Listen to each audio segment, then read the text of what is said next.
Tonight's speaker, Dr. Susan Cartwright, is a senior lecturer in the Particle Astrophysics Group of the Department of Physics and Astronomy at Sheffield University. Her main research field at present is the T2K neutrino oscillation experiment currently operating in Japan, which may lead to a greater understanding of why our universe is made of matter and not antimatter. Susan's teaching activities in the department are centred around astronomy. She teaches a third-year course on the history of astronomy and a fourth-year course on particle astrophysics. She is an avid reader of science fiction, especially authors such as Ian Banks, Gregory Benford and Werner Vinge. So, a regular visitor to our society, let's welcome Dr. Susan Cartwright. Thank you. Okay, so thanks very much. And I apologise again for not being able to be here in person, but unfortunately, trespassers on the railway outside Sheffield Station meant that when I got to the station, nothing was going anywhere, and the departure boards were still listing trains from 4:30. So it was pretty clear that nothing was going to go anywhere for the foreseeable future. So I retreated to a Zoom call instead, and I'm sorry about that, but it's better than hanging about the station for 3 hours hoping for a train to Bexborough. Today I'm going to talk about something that Roy alluded to in the introduction, namely the mystery of the missing antimatter and why we think that neutrinos might hold a key to the solution. Come on.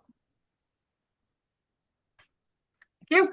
So the first thing that I want to explain, just in case anybody doesn't know, is what exactly is antimatter.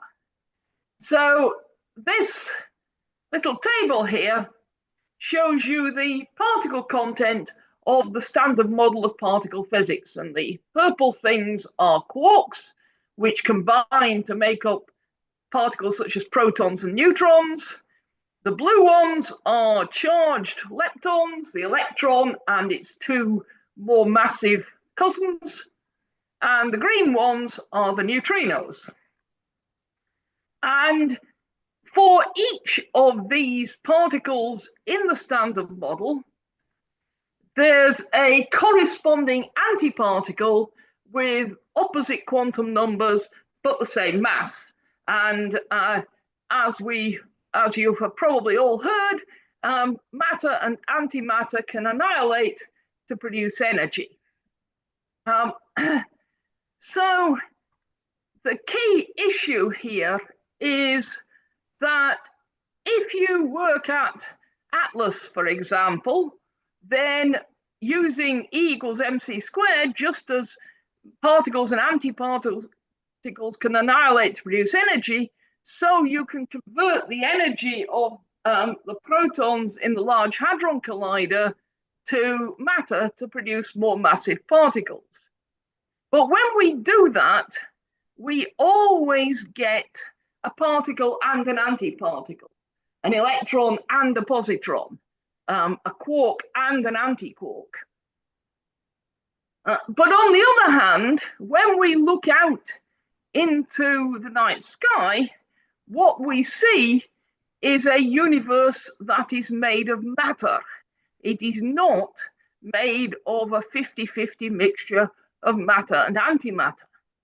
So the question that arises is, if matter is initially produced as particle-antiparticle pairs, what happened to the antiparticles? And this is one of the great mysteries of particle physics and cosmology, is how we get from this symmetrical situation where we always produce particle-antiparticle pairs to this very asymmetrical situation in the universe as we see it today. So the first question that you might reasonably ask is, am I sure that it really is missing? Is it when we look out into the night sky, how do we know that all of those things that we are seeing there are made of matter and that half of them are not made of antimatter? Well, within our galaxy, we have direct evidence because we can observe cosmic rays, which are particles from elsewhere in the galaxy, and we see very few antiparticles. And the few that we see can reasonably have been made by the sorts of interactions that make antiparticles in the LHC.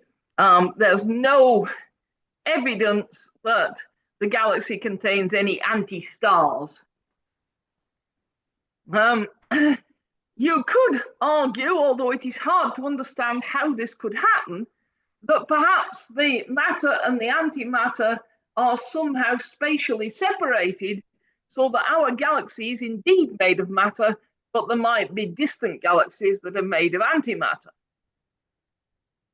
But even then, we would expect to see some evidence of this, because space, although it is almost empty, is not completely empty.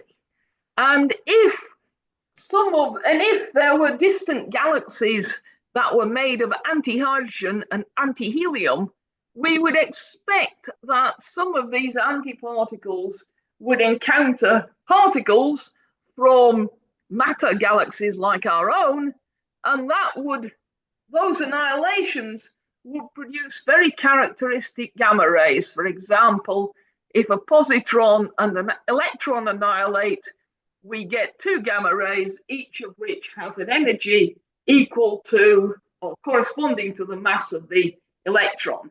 And so that would be very clear in gamma ray detection experiments like the Fermi satellite, and we just don't see that signal.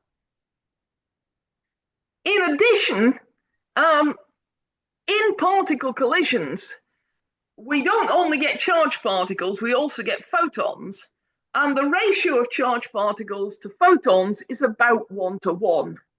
Whereas when we look in the cosmos, and this is the horizontal lines here, the colored lines, are theoretical plots of the expected abundance of various different types of light atom, helium-4, deuterium, helium-3, and lithium.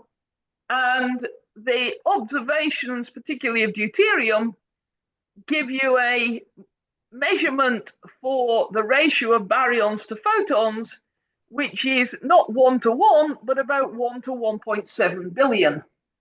And that is in agreement with the similar value for that ratio that you get by studying the cosmic microwave background. So what that suggests is that nearly all the matter and antimatter did annihilate, getting us from an initial 1:1, but the cancellation wasn't complete. So after the great annihilation, we wound up with some leftover matter. And even this is hard to understand, because even that, from our accelerator experience, should have been half of it antimatter and half of it matter, and it isn't. Now, the question that then arises is, at high energies, it seems from our accelerator experiments that we do produce matter and antimatter in a ratio of 1:1. So we would have expected that to be the case shortly after the Big Bang, when the energies were comparable to what you see in the LHC. So the question is, can you get from an initial state which is symmetrical between matter and antimatter to a final state that contains only matter? And this was actually first thought about a long time ago by Andrei Sakharov, who nowadays is more commonly remembered as a protester against the Soviet Union, but was also a distinguished theoretical physicist. And he produced a set of conditions that you need to satisfy if you want to generate an asymmetrical matter-only universe from an initial state which is symmetrical. And one of these is that there must be interactions which violate baryon number conservation. Baryon number is a quantum number which is basically the number of quarks minus the number of antiquarks. And in observed collisions, this is always conserved. If you create a quark, you have to create a corresponding antiquark. But obviously, this condition has to be satisfied if you are going to get from an initial state in which the B equals 0, the number of quarks equals the number of antiquarks, into a final state, the universe we see today, in which the number of quarks greatly exceeds the number of antiquarks. So this is an obvious condition which one has to meet. The next condition is a bit more subtle. It is that these interactions must take place out of thermal equilibrium. Thermal equilibrium is the state that you get if you leave things to settle down to a steady state. And by definition, in thermal equilibrium, the rates of forward reactions are equal to the rate of reverse reactions. That's what makes it an equilibrium. And clearly, this won't help if our baryon number creating reaction is going at exactly the same rate as the reverse reaction, which would destroy baryon number. We won't actually get anywhere. So this is again a condition which we obviously need to satisfy if we're going to generate an asymmetrical current state from a symmetrical initial state. And the final condition is that the interactions must also violate something called CP symmetry. So what, you ask, is CP symmetry, and what does it have to do with the price of protons? CP symmetry is another quantum mechanical property, and it combines two things, C and P. C is the operation where you take all the particles in your reaction and convert them to antiparticles. And if the reaction that you get when you do that is still a workable reaction that is allowed by the laws of physics, then that reaction conserves C symmetry.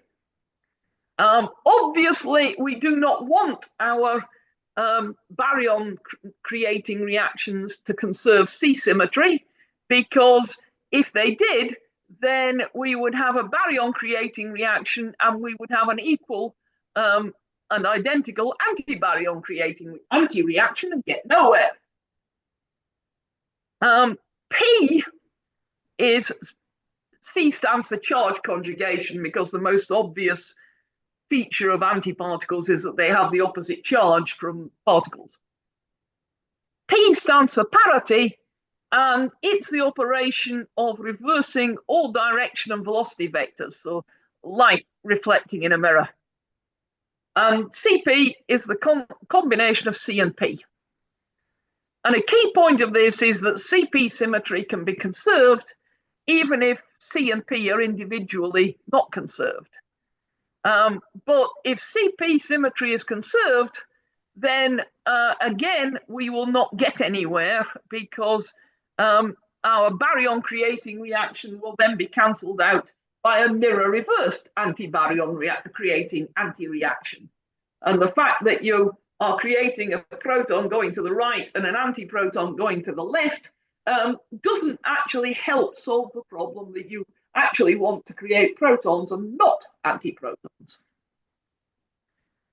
So to give you some sort of feeling for how CP can be conserved even if C and P are violated, I have an analogy here which I actually nicked from a chap called Jonas Rademacher, who's I think now at the University of Bristol. And he was applying for a fellowship, and I was on the interview committee.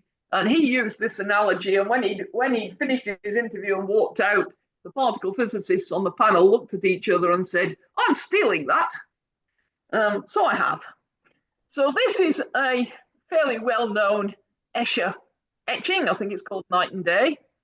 And if we invert the colors, which is kind of like converting particles to antiparticles, then you can see that the picture you get is quite different from the picture you started with.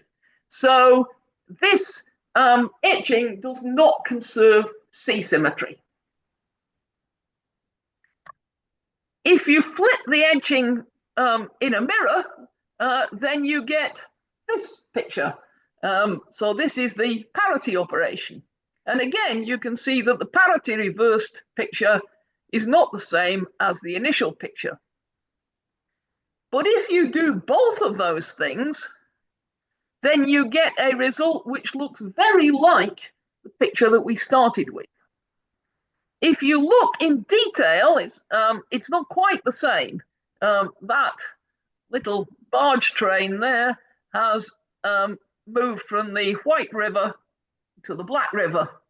And that is actually a very good analogy for what happens in the weak interaction of particle physics, that C symmetry is strongly violated, P symmetry is strongly violated, but CP, the combined operation, is almost but not quite conserved.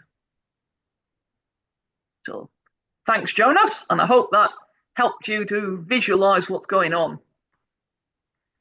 So the question now is, we've listed the Sakharov conditions and we've explained what CP symmetry actually means. The question is, can we, in the standard model, actually satisfy the Sakharov conditions, or are we going to have to resort to postulating new physics beyond the standard model?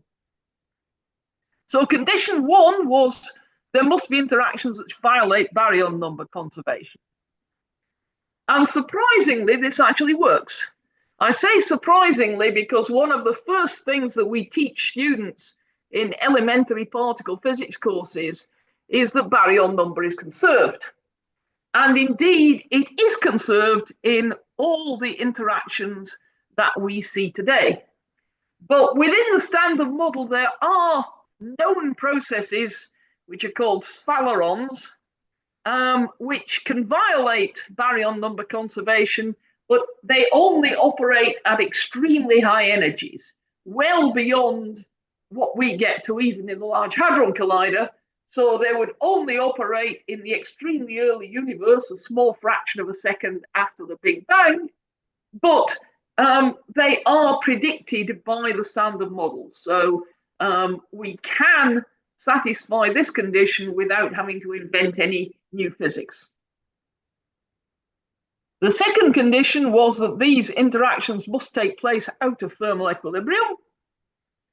And that is actually very easy to satisfy, because at these very early times, the universe is expanding much faster than it is now, and it is also cooling very quickly.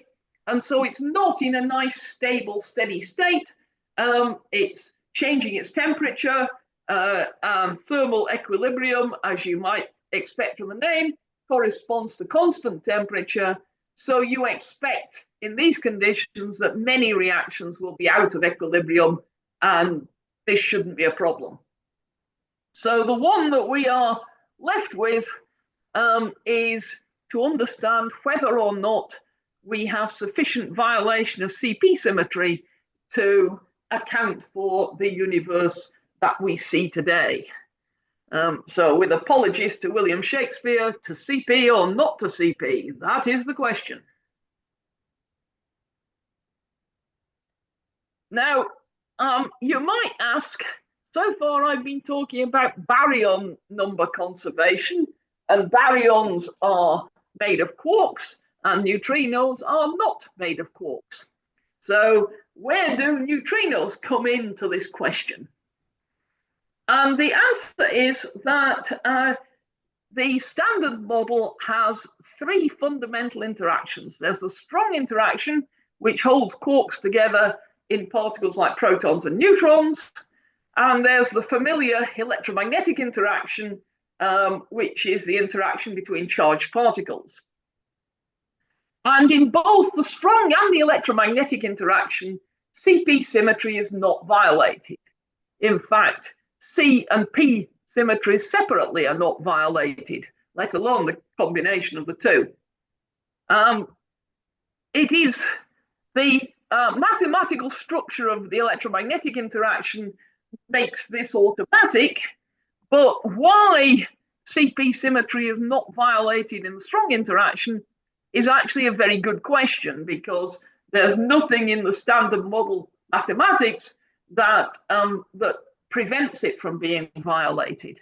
And so the reason for CP conservation in the strong interaction is actually a very interesting question, but it's also a completely different talk.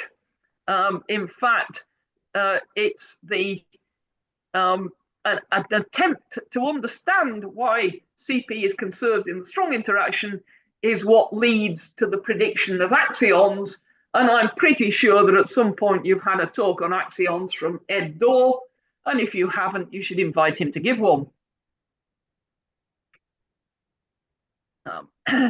Now, weak interactions, as I said, violate C and P, and they also violate CP, but not to a very great extent.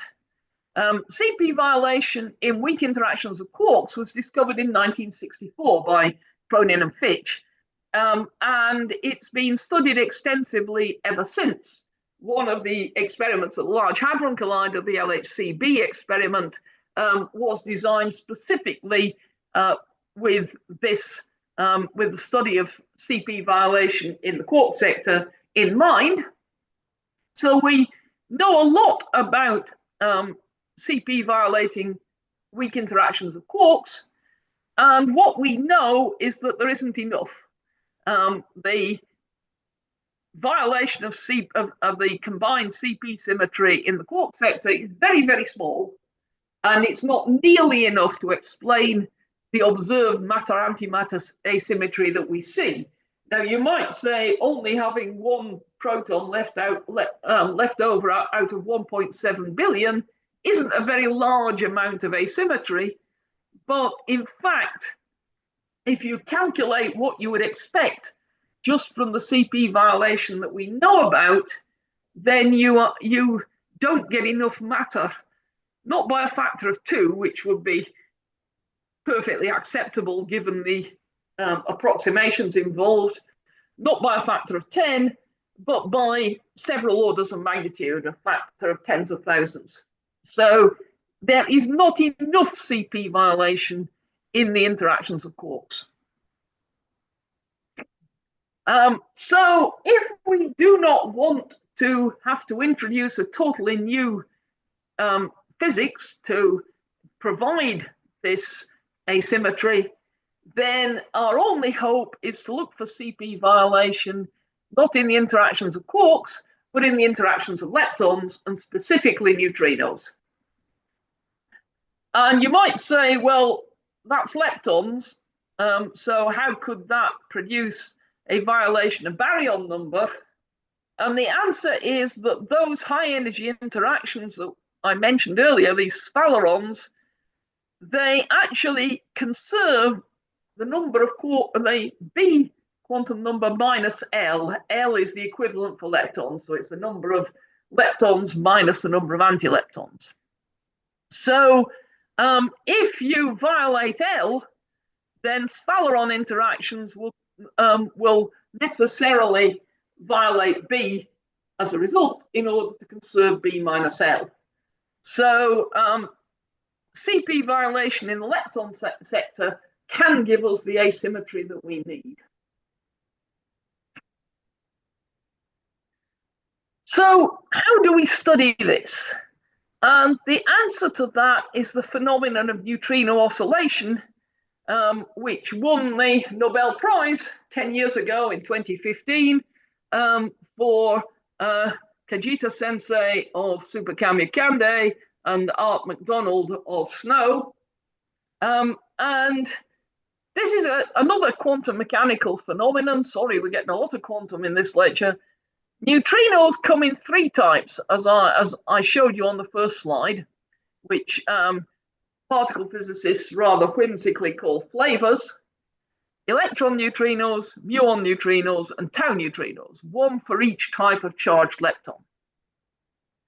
And we now know that neutrinos have non-zero mass, so they also come in three mass states, which unimaginatively are known as nu1, nu2, and nu3. The key point here is that these labels don't match up. I can't say that electron neutrinos have the mass m1, and tau neutrinos have mass m2, and muon neutrinos have mass m3. It doesn't work like that. In fact, the electron neutrino is a mixture of all three mass states, and each mass state, for example, nu1, is a mixture of all three flavors. It's a bit like if you look at your wardrobe, you could arrange your shirts by color, or you could arrange them by the material that they're made of. And those two methods of arrangement wouldn't coincide. You don't have all red woolen shirts and all blue cotton shirts. It's a bit more complicated than that, because this is a quantum mechanical mixture. So if I create a neutrino as an electron neutrino, for example, and I subsequently measure its mass, I cannot predict which of these mass values I will get. The only thing I can predict is the probability with which I would measure each of these three masses. Now, the reason this is important is that quantum mechanics says that free particles behave like waves.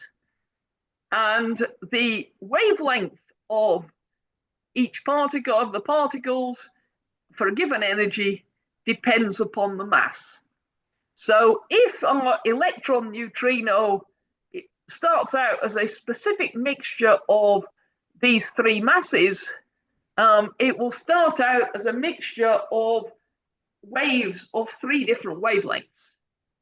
And as the neutrinos travel, because the waves have different wavelengths, they will get out of phase. And so the mixture that you see at some distance away from where you produce the neutrinos will be different from the mixture you started with, and will no longer correspond to a pure electron neutrino. So the effect of that is that we can produce a neutrino in one flavor, labeled here as nu alpha. It travels some distance, and when it interacts, there is a calculable probability that it will do so as some different flavor. And this is the phenomenon that allowed us to understand the infamous solar neutrino problem. Solar neutrinos are all produced as electron neutrinos, but when they get to the Earth, they are not 100% electron neutrino. The mixture of the mass states has changed such that only about a third of the ones we can detect are electron neutrinos, and the other 2/3 are interact as muon or tau neutrinos. And this is what was demonstrated back in 2000 by the SNO experiment, and this is what won Art MacDonald his share of the 2015 Nobel Prize. I should comment that, in fact, much earlier, Lederman, Schwartz, and Steinberger had won the Nobel Prize for apparently proving that this doesn't happen, that muon, if you produce neutrinos as muon neutrinos, they always interact as muon neutrinos. The reason that that experiment found that was that they had placed their experiment very close to where the neutrinos were produced, and so the waves had not had chance to get out of phase, and so the neutrinos were still in their pure flavor state. Whereas, of course, solar neutrinos have traveled some 150 million kilometers from the sun to the Earth. And even the neutrinos that we study in the T2K experiment have traveled 295 kilometers from where we produce them to where we observe them. And if we use them, if we put this mathematically, we can describe the relationship between the flavor states and the mass states by this hideous equation here. There is not going to be a test on this at the end. The key point is that it's this bit in blue that gives you CP violation. The sign of this changes for neutrinos and antineutrinos, and so the oscillation will be slightly different for neutrinos and antineutrinos if this term is not either 0 or 1. And experimentally, the signature of this factor here is a difference between the oscillations of neutrinos and the oscillations of antineutrinos. So in order to search for this, we need to be able to compare the behavior of neutrinos and antineutrinos. And the best way to do this is, rather than looking for neutrinos that are produced naturally, we look for we make neutrinos using an accelerator, and it turns out that you can then switch from a neutrino beam to an antineutrino beam with very similar properties. So this is an ideal way to compare neutrino behavior with antineutrino behavior. So how do you make a neutrino beam? The first thing you need to do is build a high-intensity proton accelerator. The energy of the protons is not a key point. Neutrino beams have been made using many different proton accelerators. The key point is you need lots of protons, so you need high intensity. High intensity proton accelerators are very expensive. Fortunately, you do not have to build your very own. You can use one that belongs to somebody else. As far as I can remember, no neutrino experiment has ever built its own proton accelerator. We always piggyback on someone else's. This particular one, which is the one that is used by T2K, this triangular thing here is a proton accelerator which was built by the Japanese nuclear physics community to do nuclear physics with. And they extract proton beams in 2 places to do nuclear physics. But what we want to do is extract the proton beam and smash it into a target. In our case, this target is made of graphite. It's kind of like a giant pencil lead, about 1 meter long and about 5 or 10 centimeters in diameter. I might say that if anybody knows anything about accelerator physics, you can instantly see that this was an afterthought, that this complex was designed and then somebody in the Japanese Ministry of Research said, wait a minute, we can do neutrino physics with this beam. what shows you that this is the case is that the proton beam for the neutrino beam is taken off on the inside of the ring. And that is not a good way to do it. Sensible people take the protons off at the outside of the ring because you are keeping the protons going round on this racetrack using magnets, and to let them go off at a tangent, all you need to do is turn off the magnetic field for a bit. Whereas to pull them inside, you have to increase the strength of the bending magnets. So this is a much more difficult operation. And if the neutrino beam had been planned in advance, I'm sure they would have reoriented this triangle so that you could have taken the neutrino beam off like this one, but they didn't. Now, when your protons hit your graphite target, they produce large numbers of unstable particles called pions. And the key point about pions is that they decay to a muon plus a neutrino. If it's a positive pion, you get a neutrino. If it's a negative pion, you get an antineutrino. So what you do is you use a magnetic field to select either positive pions or negative pions, and you can switch from one to the other just by reversing the current in your electromagnet and therefore the direction of your magnetic field. And you steer your chosen charge down a long tunnel in which all the pions decay, and you wind up with either a neutrino beam if you started with pi plus, or an antineutrino beam if you started with pi minus.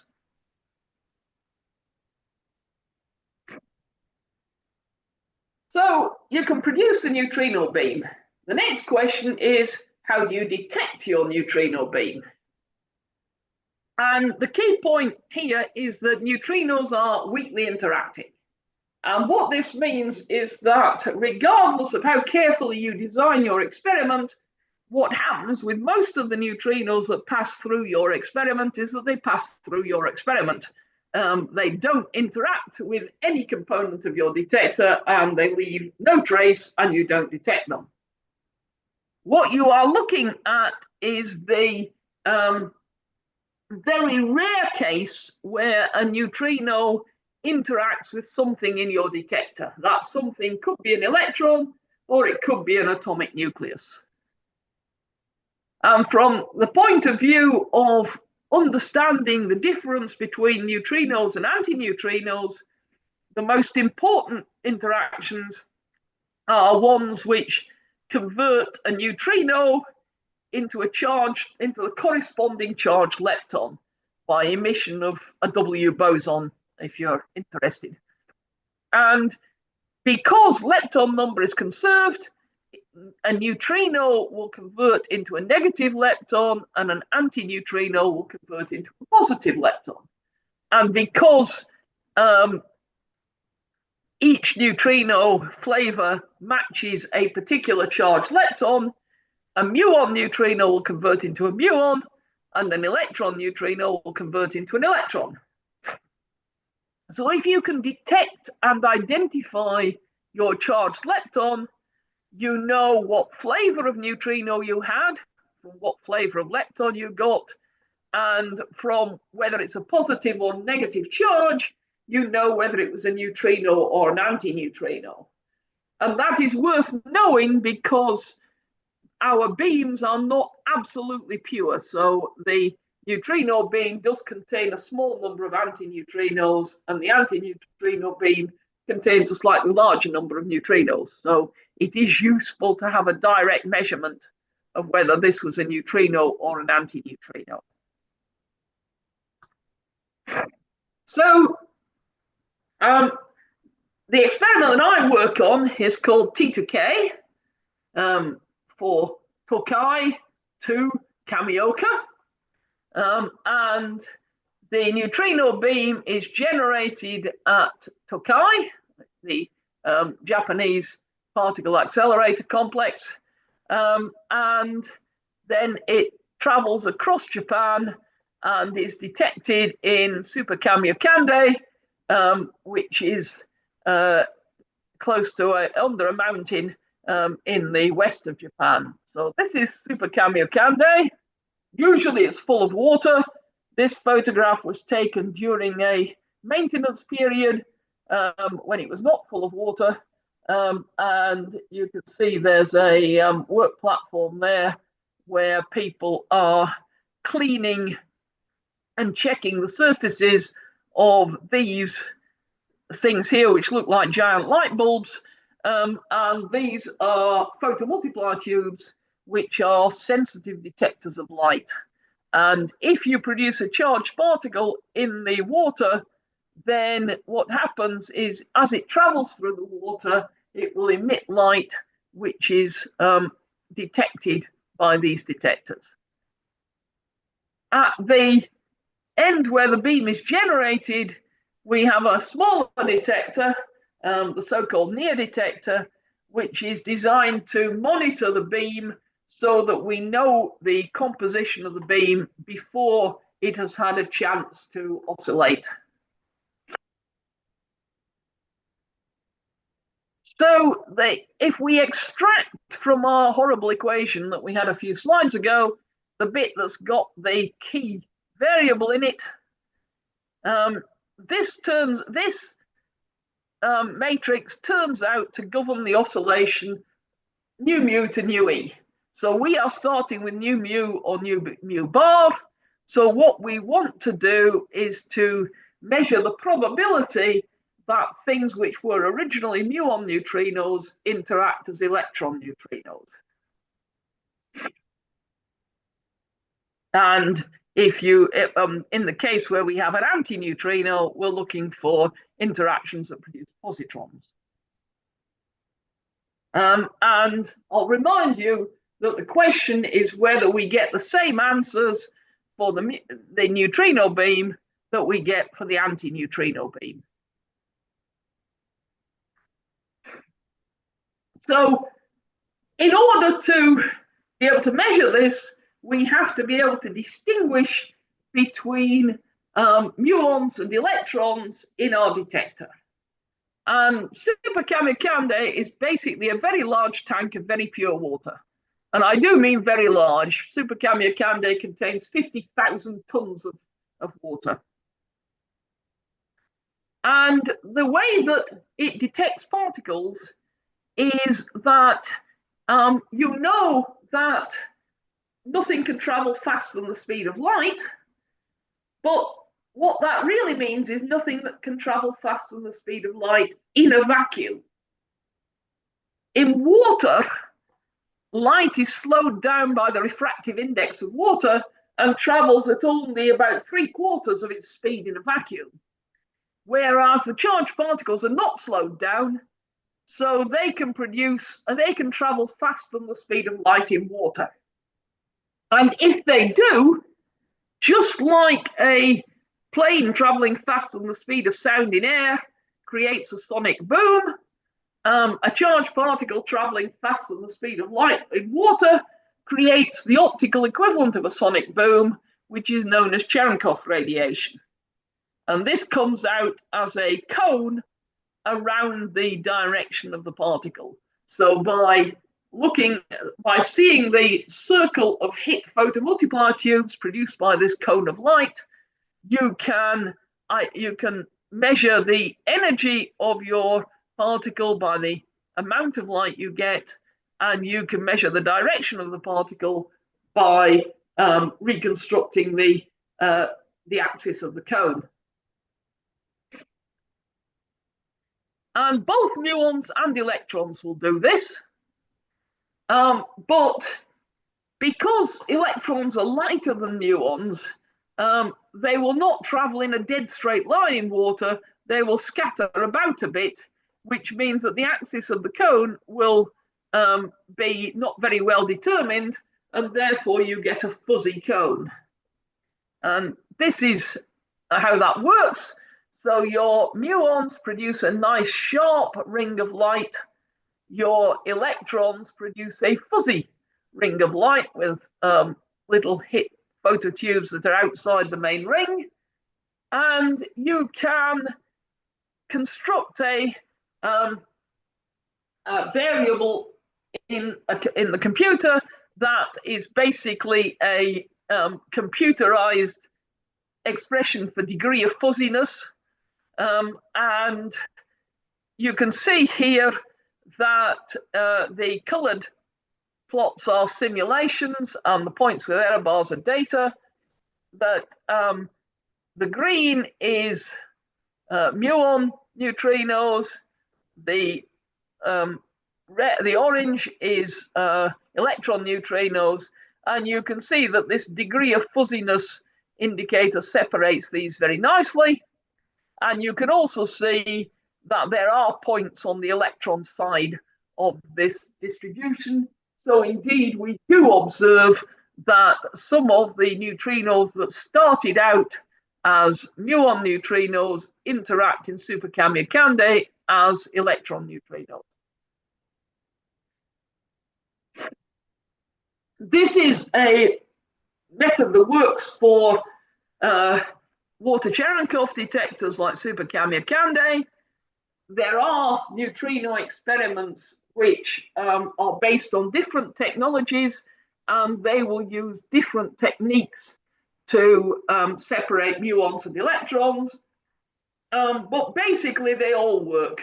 Muons are really not very much like electrons, and there are quite a number of properties that you can use to separate them in a detector. So that is the setup. What do we find? The most recent published analysis is a joint analysis with the NOVA experiment in the USA, which actually is not a Cherenkov detector, it's a liquid scintillator detector, but has a very similar sensitivity to T2K.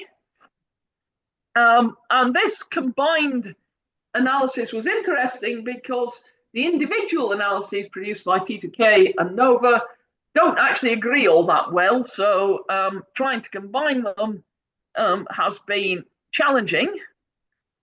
This is the result.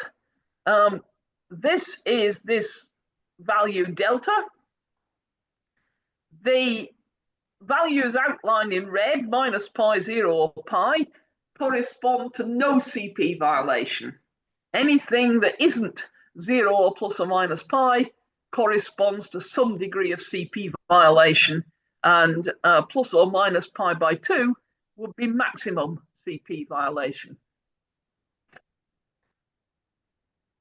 And what we find is that the orange, which is labeled inverted mass ordering, is actually very strongly favors CP violating interactions in the neutrino sector. The normal ordering is much less clear, which is not surprising because it was in the normal ordering that the independent analyses didn't agree very well. So when we try to combine them, the result is not very clear because the two experiments individually are trying to prefer different regions of this plot. What do I mean by normal ordering and inverted ordering? It turns out that the mathematics of neutrino oscillation are sensitive to the difference in the squares of the masses. And they are only sensitive to the magnitude of that difference and not to its sign, not to which one is heavier. So there are, in fact, two possible orderings for reasons which I don't have time to go into. The solar neutrino results tell us that M2 is bigger than M1, but we don't know whether M3 is heavier than M2 or lighter than M1. So we don't know whether it's the lightest of the three or the heaviest of the three. And if it's and the inverted ordering is where M3 is the lightest of the three. As I say, the result is much more clear-cut for inverted ordering. Unfortunately, other measurements of neutrino properties rather suggest that normal ordering is more likely to be right. We need to do more work on this. So that is the situation as of about now. What will happen in the future? Well, Titicaca and Nova are still collecting data, but over the next few years, they will be joined by the next generation of neutrino experiments. Later this year, the Juno experiment in China should start taking data. Juno is using reactor neutrinos, and it is not sensitive to, because reactor neutrinos are all antineutrinos, it cannot measure this delta parameter, but what it can do is tell us whether we are dealing with inverted mass ordering or normal mass ordering. So that will be an important piece of information. Then in 2028, Super Kamiokande will be supplemented by Hyper Kamiokande. We're really not very imaginative, are we? Which is a larger water tank. Rather than containing 50,000 tons of water, this one will contain nearly 300,000 tons of water and will be correspondingly more sensitive. Sometime around 2030 or the early 2030s, the Dune experiment in America, which uses a different technique and is in principle more sensitive, but is also late, will join the party. And these three experiments together should be able to do a very good job of understanding whether CP is violated. So this particular set of simulations is for Dune, and you can see the different colors here represent different values of delta, and you can see that the Dune experiment should be able to separate these very, very clearly after a few years of running. So to summarize, the universe that we see is made of matter. It is not a 50-50 mix of matter and antimatter, and this is not what we see when we make particles in particle physics experiments, so to that extent it's surprising. And we know, and have known since Andrei Sakharov's work in the 1970s, that it is theoretically possible to generate an excess of matter from an initially symmetric state if the three Sakharov conditions are satisfied. And the hardest one to meet is the need for the violation of CP symmetry. And we know that the quark interactions do violate CP symmetry to a small extent, but the amount of CP violation is not near enough, not anywhere near big enough to explain our universe. So if we want to avoid introducing new physics and new interactions, the only hope is for the requisite amount of CP violation to be supplied by the lepton sector, and we can measure CP violation in neutrino oscillations by using neutrino beams. Currently, the jury is still out, but the next generation of neutrino experiments should be able to reach a verdict. And therefore, within the next decade or so, we should have a much better understanding of how our universe came to be made of matter. Okay, thanks very much. Any questions? Thank you, Sue. I think I have a dull pain in the back of my head, and I'm going to have to put the recording of this again several times. I did enjoy the matrix equation in the middle of the talk though. It took me back to happy times. So if I could ask you to stop sharing your screen, as usual, questions and answers. If you have a question and you're online, can you put up a digital hand, please? If you're in the room, can you wave at me? I will try and make sure I turn around and catch people's eyes. Mike Scotland is actually waving at me. So, yeah. Mike, have you got a question? Thank you, Sue. I didn't realise just how hard particle physics was. Two questions. The first one is, when you produce your proton beam hitting the graphite, are the neutrinos always in the same direction, and why? They are always in approximately the same direction. It's not a high, although we call it a beam, it's much more like a torch beam than a laser. It's kind of rather spread out. Why? Basically because of momentum conservation. If you imagine a collision between a car moving at high speed and a stationary car, you expect the debris to be moving in the direction that the moving car was traveling in, because there is net momentum in that direction. And similarly, the neutrinos tend to come off more or less in the direction in which the original proton was traveling. Does the same hold true for the pion decay? Yes, because the energies involved are quite large compared to the invariant mass of the pion. So it's dominated by the momentum of the initial proton. Thank you. Okay. We've got any other? Tony Morris. Hi. When you were talking about neutrino oscillation, you were saying that a third of the neutrinos that come from the sun have changed the flavor.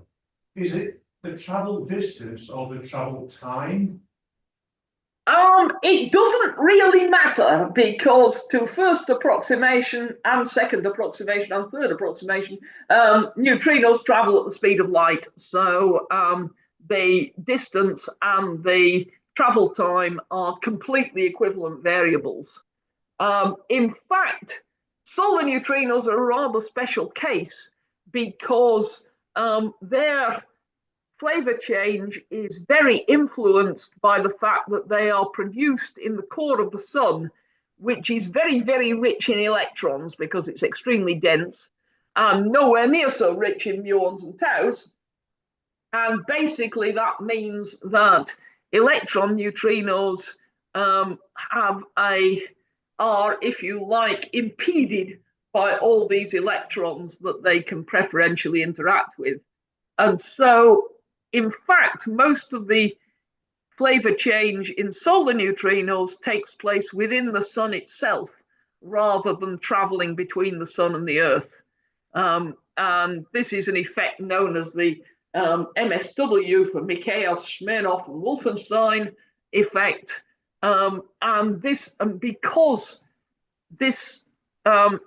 Because of this effect, that is why, as it happens, that we know that the M2 in the neutrino masses is bigger than M1, but it's quite a complicated effect to work through, and definitely there's no space for it in this talk. Can I rephrase the question now? If you could contain a neutrino in space, and you waited 8.5 minutes and then recheck what type it was, would that be the same? If you had a stationary neutrino, it would not oscillate, because then your waves are not traveling and they're not getting out of phase. You, to first approximation, never have a stationary neutrino.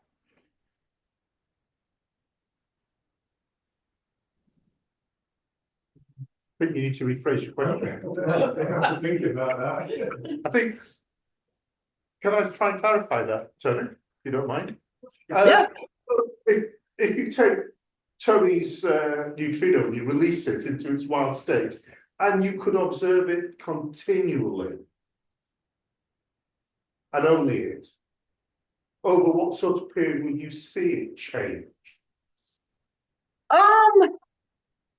What you would see is that the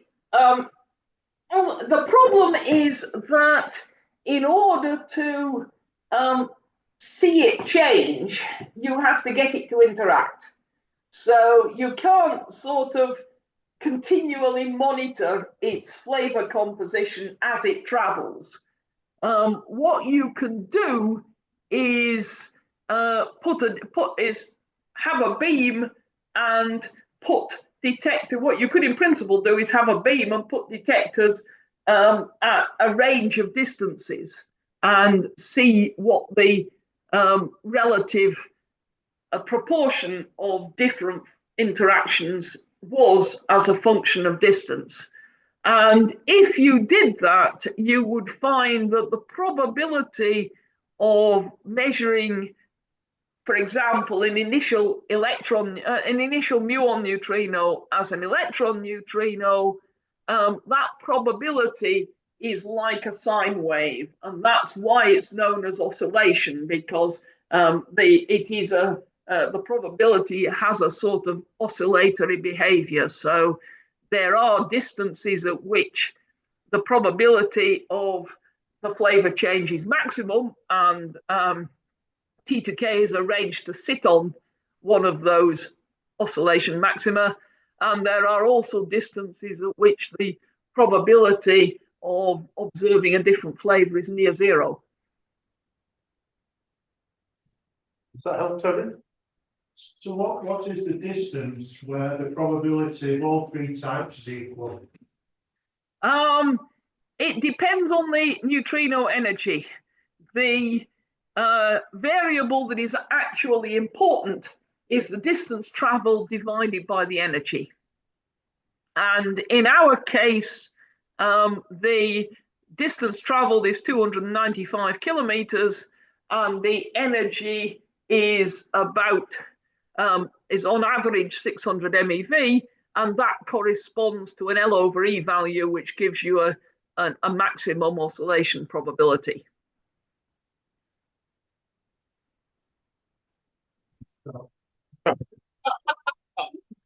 Okay, so, okay, so we'll move on.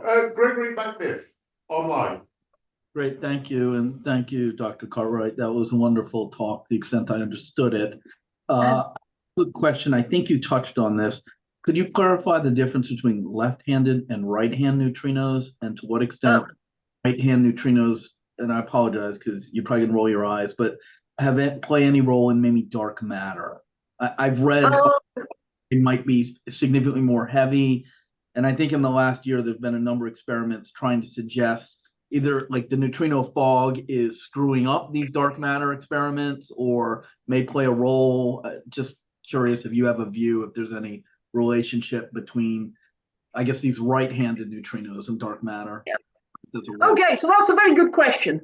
The answer is that when we talk about right-handed or left-handed neutrinos, one of the things I didn't mention is that neutrinos, like most other particles, have spin. And if the spin is such that if you pointed your thumb in the direction the neutrino is traveling in, then your right hand will give you the direction of spin, then the neutrino is right-handed. If it's the other way around, then it's left-handed.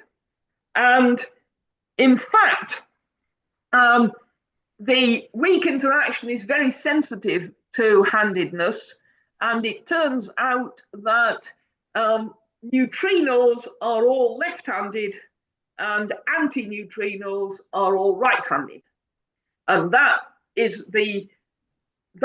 the combination that the weak interaction will talk to.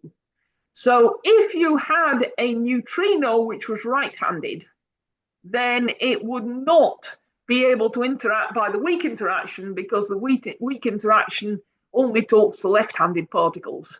And that would make it what is known as a sterile neutrino, because then it basically has no interactions at all, because neutrinos are only weakly interacting, and right-handed neutrinos can't talk to the weak interaction. And there is some very dodgy evidence that such right-handed neutrinos might exist. I will make my personal bias evident here. I don't believe in this for a minute, but there are some discrepancies in various neutrino experiments which could be explained by postulating a right-handed neutrino of a mass of about 1 electron volt, which is about 1 million times bigger than you expect for, well, no, about 20 times bigger than the masses that you are talking about for the neutrinos that we know. The trouble is that the different anomalies in different experiments aren't very self-consistent, so it's very hard to produce a fit that gives you a good explanation of all these anomalies in terms of a sterile neutrino, which is one of the reasons why I don't believe in it. But in principle, if these exist, you should be able to detect them, not directly because they don't interact, but if they can oscillate into the flavors that we know, then they would be detectable as anomalies in the oscillation data. And there is an experiment at Fermilab, the short baseline neutrino experiment, that we are actually involved in here at Sheffield, that is aims to confirm or refute the existence of these electron volt scale sterile neutrinos. There are also astrophysical arguments that sterile neutrinos might be a candidate for dark matter. That would be at a different mass scale. Electron volt scale sterile neutrinos don't work, but KeV, so 1,000 times more massive sterile neutrinos, would be a potential dark matter candidate, but they're not very well favored because there's no good theoretical reason to invent such objects, and so people tend to prefer dark matter candidates that have more reason to exist than just being invented as dark matter candidates, and that's why people tend to go after WIMPs and axions rather than KeV mass neutrinos. Thank you. That was great. Peter Lloyd. So it's nice to see you again. A very simple question, I hope, since you answered the first question I was going to ask you. So what is the wavelength of a neutrino? What's the wavelength of a neutrino? That's a good question, because it does depend. It depends strongly on the energy, but it's basically Planck's constant divided by the momentum. So if we were to think of our neutrinos, a moment while I do calculations.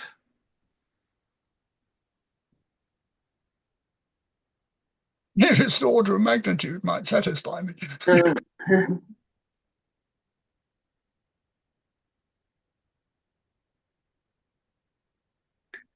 Then extremely small is the answer. I don't guarantee that calculation because I was doing it very quickly, but I got 10 to the minus 30 meters. So diffraction experiments wouldn't really work. No. Thank you. Okay. Mike, Nicholas. Yeah. My question's about the water in the tanks. We're saying it's pure, and I presume it has to stay pure. Where does it come from, and how do they get it in there? For Super K, the answer is that the mine is it's down a mine, a zinc mine. Took me a little while to find that out. When I first visited, I asked senior Japanese colleague what the mine mined, and senior Japanese colleague looked very embarrassed and said, "Oh, I can tell you what it is in Japanese, but I don't know the word in English." So it took me a little while to discover it's a zinc mine. And there is, as is often the case with mines, it was a problem in many coal mines here back in the day. The mine left to its own devices floods with groundwater. And some of that water is used by the mine company for extraction purposes, and some of it we collect and then we run it through a purification system. And the water is circulated, so it's pumped out and repurified and pumped back in again to stop it from collecting any contaminants. Thank you. Okay. I'm looking around for questions. Roy, at the back. Hello, sir. Can you hear me? Yep, yes. Fantastic talk. If this explains the mechanism of excess matter and it occurred in the early universe, do you have any idea of what time period it would occur, and what temperature or what energy? If it does explain the asymmetry, it has to occur very early, a small fraction of a second after the Big Bang, because the energies involved for Spalaron interactions are extremely high. So it's just after inflation, basically, like 10 to the minus 20 seconds after the Big Bang or something along those lines. Is that when the weak would disassociate from the universal? They think all the four forces were conjoined. Would it occur then, or would it occur when we broke away from your Earth three forces? It has to occur. We suspect that the breakdown of the grand unified theory is what drives inflation. And it probably occurs after inflation, because if it occurs before inflation, you inflate away all your matter contents, and that's not a good plan.